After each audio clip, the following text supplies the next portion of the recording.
What's up YouTube? Capital G here, checking out a brand new Lair of Darkness support monster that just got revealed. This is going to be released in Eternity Code, and I think this is a really nice surprise. I didn't expect Lair to get any more support, but it definitely needs more monsters. Anyways, this is Malif, Maiden of Malice. She is a level 3 Dark Fiend monster, 1000 attack, 1000 defense, and her effect is a hard once per turn. That effect is a quick effect, and it says you contribute 2 monsters, then target one of your normal traps that is banished or in your graveyard, set it to your field, and if you do, return it to the bottom of the deck when it leaves the field. Okay, so I'll be honest here. When I first read Malif, the only thing that I could focus on, it was kind of like I got tunnel vision, was the fact that she has to attribute 2 monsters to resolve her effect instead of the normal one like Lilith or, Darkest Diablos, etc., etc. I saw that and I was like, no, man, why do I have to go neg 1? I'm not really feeling that. And you do need to understand, you cannot tribute 2 of your opponent's monsters with Lair. You can only tribute 1. So when you resolve Malif's effect, you're gonna have to always tribute either the Malif or like one of your other monsters. You can't really cheat around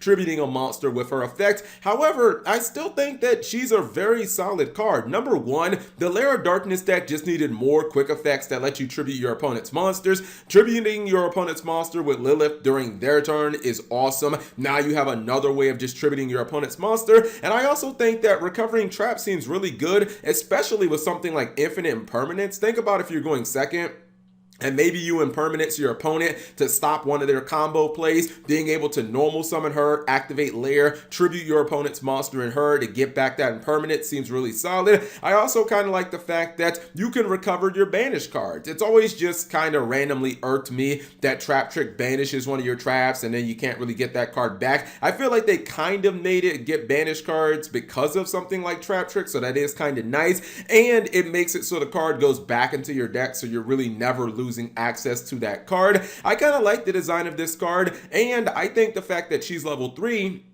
is also solid as well. I've heard of people already talking about running maybe Ties of the Brethren in the Lair of Darkness deck, in which you'd be able to just normal summon Malif or Lilith, and you could pull out like the other monster plus like a Sangan, or you could normal summon Sangan and then pull out the 2, Lair of Darkness girls. Like, that seems like it could be definitely pretty good. Overall, I think that this card is pretty solid because the makeup of the card. Like, this archetype needed way more ways of tributing during the opponent's turn, and they just needed more cards that they could normal summon, because outside of Lilith, you really didn't have much to work on. Now you have more ways of tributing your opponent's monsters, more ways of summoning Darkest Diablos, and the deck will just be a little more consistent. I don't know that I would run 3 copies of this card, but I would definitely run like 2 copies of her. Lilith is still going to be a 3 of in the deck because she's just a strict 1-for-1, but this card is still solid enough to run multiples of. Anyways, whatever you guys think of Malif, Maiden of Malice, leave it in the comment section below. Thank you guys for watching. As always, subscribe if you have not already, and turn on that notification bell for daily videos.